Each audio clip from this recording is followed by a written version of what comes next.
নমস্কার বন্ধুরা, আজকে আমি একদম ইউনিক একটা নাস্তার রেসিপি নিয়ে এসেছি।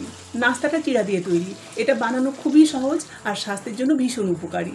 চিড়ার এই নাস্তাটা ভীষণ চটপটা স্বাদের হয়। আপনারা একবার যদি বানিয়ে খান বারবার খেতে মন চাইবে। সকালের ব্রেকফাস্ট বা ইভিনিং স্ন্যাক্সের জন্য আপনারা এইভাবে বানিয়ে নিতে পারেন। তাছাড়া বাচ্চাদের টিফিন বক্স বা অফিসের লাঞ্চ বক্সের জন্য এটা পারফেক্ট। প্রথমে নাস্তার মিশ্রণটা বানিয়ে নিতে হবে। সেজন্য এখানে আমি চিড়া ধুয়ে এর জলটাকে ঝরিয়ে রেখে দিয়েছিলাম। চিড়া এখন খুব নরম হয়ে গেছে আর এর মধ্যে কিন্তু জল নেই, একদম ঝুরঝুরে আছে। এটাকে এখন একটা মিক্সি কৌটোর মধ্যে ঢেলে দিচ্ছি। চিড়ার সাথে আমি দিয়ে দেবো সেদ্ধ আলু। দুটো সেদ্ধ আলু নিয়েছি, এটাকে হাতের সাহায্যে ভেঙে এভাবে দিয়ে দেবো। চিড়া আর আলুটাকে একবার মিক্সি চালিয়ে পিষে নিতে হবে। তার সাথে দিয়ে দেবো 1 চা চামচ মতো গোটা জিরে। এবারে অল্প একটুখানি জল দিয়ে মিক্সিটাকে চালিয়ে নেবো। খুব মিহি করে পেশানো হবে না, তাই মিক্সিটাকে 8 থেকে 10 সেকেন্ড চালাবো। আর এতে খুব বেশি জলও দেওয়া হবে না, কারণ মিশ্রণটা একটুখানি টাইট করে বানানো হবে। এই যে এভাবে একটুখানি গোটা গোটা করে আমি চিড়া আর আলুটাকে পিষে নিয়েছি। প্রথমে আমি যতটা জল দিয়েছিলাম, পরে প্রায় ততটাই জল লেগেছে। এবারে এটাকে একটা বাটির মধ্যে নিয়ে নিচ্ছি। বাটির মধ্যে আমি আলু আর চিড়ার মিশ্রণটাকে বের করে নিয়েছি। এবার এর মধ্যে কিছু জিনিস মেশাবো। এখানে প্লেটের মধ্যে আছে গ্রেট করা গাজর, গ্রেট করা আদা, ধনেপাতা কুচি আর 3-4টে কাঁচা লঙ্কা কুচি, সাথে ছোট এক টুকরো পাতিলেবু নিয়েছি। এবারে সব কিছু এর মধ্যে দিয়ে দিচ্ছি। আমি নাস্তাটা সম্পূর্ণ নিরামিষ বানাচ্ছি, তাই এর মধ্যে পেঁয়াজ দিচ্ছি না। আপনারা যদি পেঁয়াজ খান, এর সাথে পেঁয়াজ কুচিও দিতে পারেন। এবারে লেবুর রসটাকে নিংড়ে দিয়ে দেবো। সামান্য একটুখানি লেবুর রস দিলে নাস্তাটা বেশ চটপটে স্বাদের হয়। এবার এর মধ্যে পরিমাণ মতো নুন দিয়ে দেবো। তারপর সব কিছুকে মিশ্রণের সাথে ভালো মতো করে মেখে নেব। এর মধ্যে কিন্তু আর এক্সট্রা জল দেওয়া হবে না, তাহলে মিশ্রণটা নরম হয়ে যাবে। আর গাজর থেকে একটুখানি জল বেরোবে, তাতে যদি মিশ্রণটা নরম বলে মনে হয়, তাহলে বাইন্ডিংয়ের জন্য এর মধ্যে চালের গুঁড়ি বা আটা, ময়দা বা কর্নফ্লাওয়ার দিতে পারেন। আমি 1 টেবিল চামচ মতো চালের গুঁড়ি দিয়ে দিলাম। এবারে ভালো মতো করে ডোটাকে বানিয়ে নেব।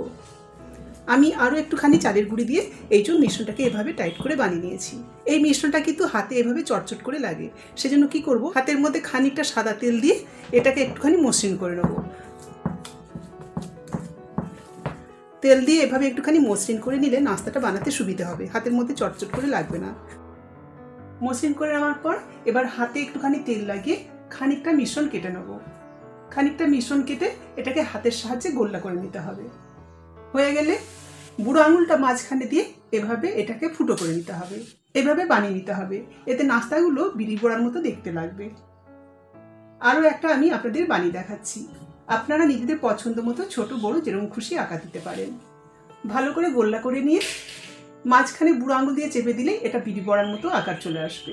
এই যে এগুলো দেখতেও ভারী সুন্দর আর বানানোও খুব সহজ। কিন্তু সব নাস্তাগুলো আমার বানানো হয়ে গেছে। কতটা সুন্দর দেখাচ্ছে না? এবারে এটাকে আমি ভাপাতে দেব। এবারে একটা কড়াইয়ের মধ্যে আমি জল গরম করে নিয়েছি।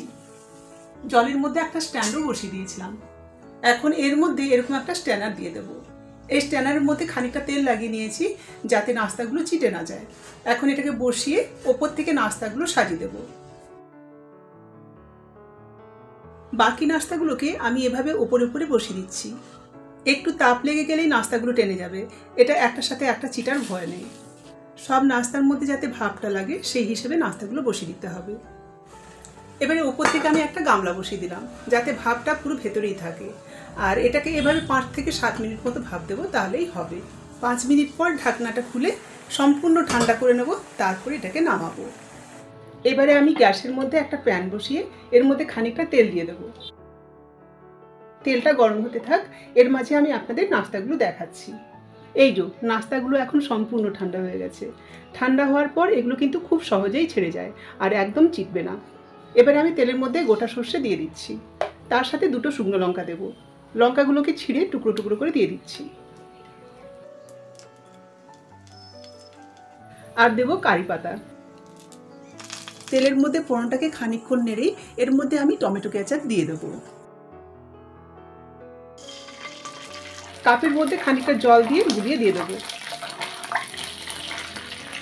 সাথে অল্প একটুখানি নুনও দিয়ে দিলাম। এবারে একটুখানি নাড়াচাড়া করে এর মধ্যে আমি সেদ্ধ করা নাস্তাগুলো দিয়ে দেবো। এর মধ্যে আপনারা চাইলে চিলি সসও দিতে পারেন, তবে আমি লঙ্কা কুচি যথেষ্টই দিয়েছি, তাই আর চিলি সস দিচ্ছি না। সসের মধ্যে এটাকে খুব ভালো করে 2-3 মিনিট মতো নাড়াচাড়া করতে হবে, তারপরে নামিয়ে নিতে হবে। নাস্তাটাকে খুব বেশি নাড়াচাড়া করব না, কারণ তাপে এটা নরম হয়ে গেছে, তাই বেশি নাড়লে ভেঙে যেতে পারে। সেই জন্য প্যানটাকে ধরে এভাবে কয়েকবার টস করে নিয়েই আমি নাস্তাটাকে নামিয়ে নেব। বন্ধুরা, আপনাদের কাছে অনুরোধ, চিড়ার নাস্তাটা একবার এভাবে বানিয়ে দেখুন, ভীষণ মুখরোচক হয় খেতে। ভিডিও যদি আপনাদের ভালো লাগে তাহলে একটা লাইক দিয়ে আপনাদের মতামত জানাতে ভুলবেন না। সাথে নতুন বন্ধুদের কাছে অনুরোধ, যদি আপনারা এ ধরনের আরও ভিডিও দেখতে চান তাহলে চ্যানেলটাকে সাবস্ক্রাইব করে পাশে থাকবেন।